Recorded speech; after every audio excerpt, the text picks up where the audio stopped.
during your term in office, and you talked about this going on in perpetuity. Talk about that.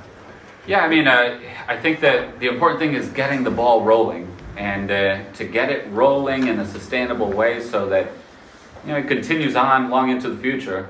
Me and my team, we're only going to be in office for another, I think, 10 months. But I think we're establishing a really good foundation that this is going to continue on regardless. I think the most important part of this is that it's all community-driven and community-led. So administrations will come and go, elected officials will come and go, but that voice of the community, that's like the bedrock, that's the foundation of this process. And so as long as that remains strong, this work will continue going on strong as well. Ray talked about people coming on board that he doesn't even know. And what is that going to mean to you when you see people getting involved down the line? Yeah, I think in the same way, we know that, you got to plant the seed, and that's what we've been doing. We're starting to see fruits of that labor, but we hope it'll continue to spread on its own. And I think I speak for Ray and his team, as I speak for everyone here. We're not thinking small. We want this to continue here in Providence. But when you look at and the construction of Highway 95, it wasn't just Providence that was affected by this. Other cities in Rhode Island, it was the same thing. When you look at the neighborhoods that were torn down, the neighborhoods that were separated, it wasn't the fancy, wealthy neighborhoods. It was, the most vulnerable. It was people of color. It was African American community, and so it's not just Providence. We're also not limiting this to Rhode Island. We have several cities that have reached out to us. They're interested in starting, their own reconciliation and reparations process, and they're reaching out to us to do it. And I can tell you that knowing the cities that have gone down this path, no city has done it in as comprehensive, community-driven way as the way that we have. So we hope that our work is going to be a model for other cities throughout the country. And I'll stress this point every single time. I don't want to raise expectations to the point where people feel that we as a city can right all the wrongs. That is impossible. We just don't have the capacity to do that. But if we can get the ball rolling and get other institutions, big institutions here in this neighborhood, throughout the city, other levels of government, state government, even national government, then we can begin to truly put a dent on the challenges that we face. But this is just a seed that we hope will continue to grow and spread. Mayor, you talked about So we'll go with Amy and then Pat. You mentioned that the committee doesn't really have any limitations on the recommendations that can develop, but is there some sort of concept of what's feasible, what the outcome could be? Would these be monetary payments? I know we've asked this question before, but just some specifics. Yes. So we've allocated some dollars in our ARPA budget that we have submitted to the city council. So there's $15 million that we've allocated, and about 4.5 million of that is allocated towards infrastructure projects, specifically for BIPOC community. And then we have $10 million that hasn't been designated with specific uses. That is for the commission to make recommendations to us. Now, I also want to be clear on this. We're not limiting it to just that $14.5 million. This is ongoing work that we want to invest in. And so I would imagine that the committee has other recommendations, and I look forward to seeing what those recommendations entail. You also mentioned, Amy, these payments. So reparations, according to the committee, may take the form of direct payments, but they may not. I know there's been a lot of talk and a lot of emphasis on the impact of discriminatory housing policies. As Keith mentioned early on, in the 1950s and the 60s, in the era of urban renewal, if you were applying for a loan and you wanted to either purchase a home in the central city, or if you wanted to purchase a home and you were black, good luck. You weren't going to get a federally insured mortgage. And so we know that these programs are both anti-urban and anti-black. So you have great wealth being built. In fact, the day after the Great Recession of 2008, the day after, most Americans still held the majority of their wealth and equity in their homes. Now that's how big of a wealth building scheme home buying has been. But folks in the city and black folks were systematically left out of that. And you have this searing image.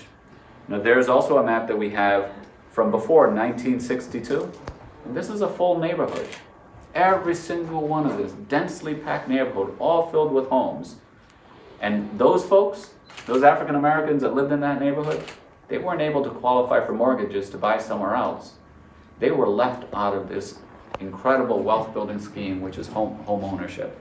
And so anyways, there's been a great deal of focus on home ownership. And so I'm really interested in what kind of ideas and recommendations the committee makes around how we can encourage, incentivize, and support more home ownership in these particular neighborhoods and by the communities that were displaced and impacted by them. So I'm open-minded as to what shape those reparation recommendations will take, and I trust that the committee will take a very, very creative, comprehensive look to the right approaches. Anybody want to add anything to that? Okay. Mayor? Yeah. You alluded quite gracefully to, all my words, the sins of the past, but also looking forward to the future in terms of these same issues occurring as we speak. And I just want to go down a couple really quickly. The state of Rhode Island and Commerce Corporation, their mission almost appears to be in lockstep with the same type of devaluation of minority BIPOC-owned communities. And I'll be specific. For example, a multi-million-dollar rail station being built in Pawtucket, which is going to ultimately gentrify significant parts of Pawtucket and help, affect the Cape Verdean community. You've got the Beatrice Hotel, a $4.5 million grant to subsidize a luxury hotel. That's just among a number of it. You talked about highways. We just missed an historic opportunity to reconnect communities through a new vision for the 610 connector. So, as the saying goes, I've seen the enemy, and quite frankly, it is us. So what can be done to impact government policies which are weaponizing government funding, ultimately to the detriment of the BIPOC community? Yeah, that's a deep question. So I'll share with you my perspective. I'll invite anyone else who wants to add to this. As we've been engaged in this conversation over the past couple of years, I think that what I have, sort of the light that went off in my mind more than anything else, was that conversations about race need not be divisive. But they've been so divisive for so long that we think that they're inherently that way, and there's just no way but that. But it doesn't have to be that way. I truly believe that the injustices are clear. I mean, we have the report, but our own lived experiences shows that. So anyone who's looking at this with honest eyes sees that there's injustices. I also believe that most of us, in fact almost all of us, we want to be part of the solution. I mean, there's something inside of us, just as human beings, that makes us feel indignant about people being treated so wrongly. If I can digress for just a second, we see what's happening in Ukraine right now. Most of us have no connection to that community. Most of us have never been there. But we feel it when we see the images. It's just wrong what's happening. And I think that applies here as well. When there's an injustice in our community, it impacts all of us, and we want to do something about it. So what I think has to happen more than anything else is we can't be afraid to raise race conversations. We just a couple of years ago, reparations was a whole third rail, never to be discussed in polite company. At least not if you wanted a future in professional society. But I hope that we're breaking down some of those barriers every day with the work that we're doing, so that we see that Providence went down the road of reparations and the sky didn't fall.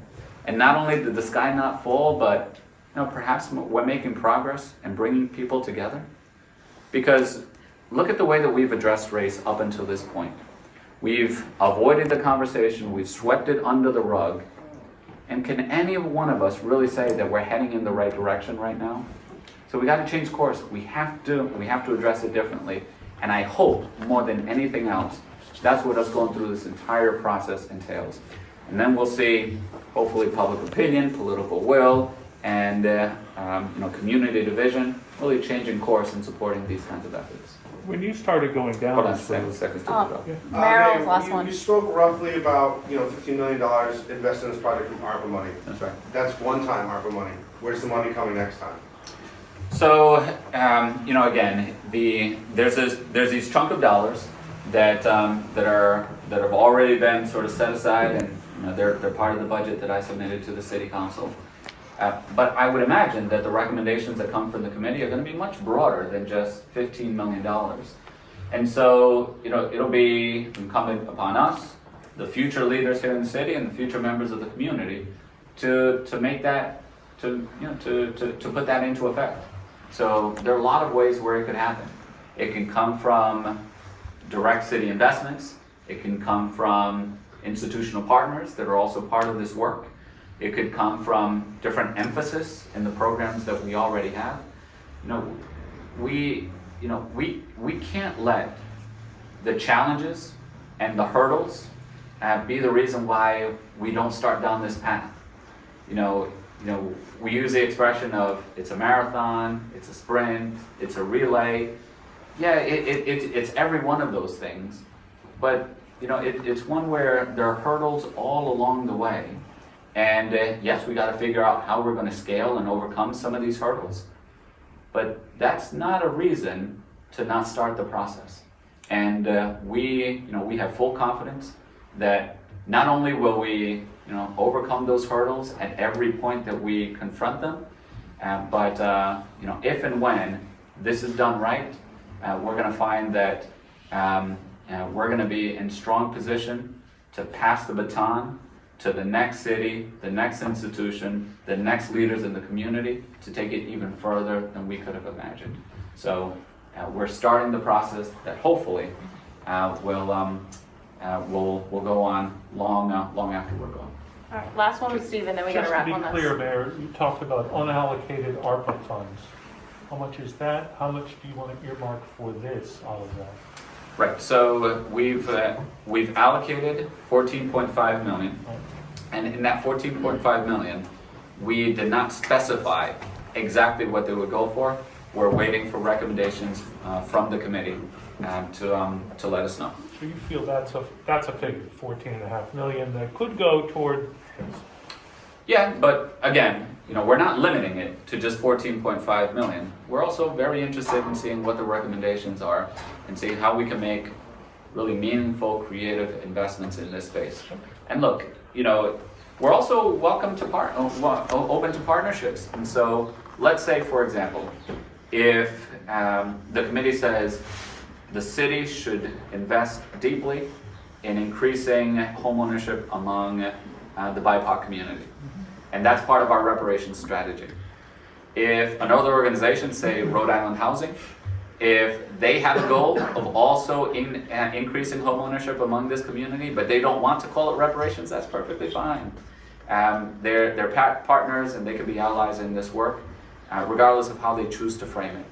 But the committee will certainly set down a marker and set priorities for what we want to see through this work.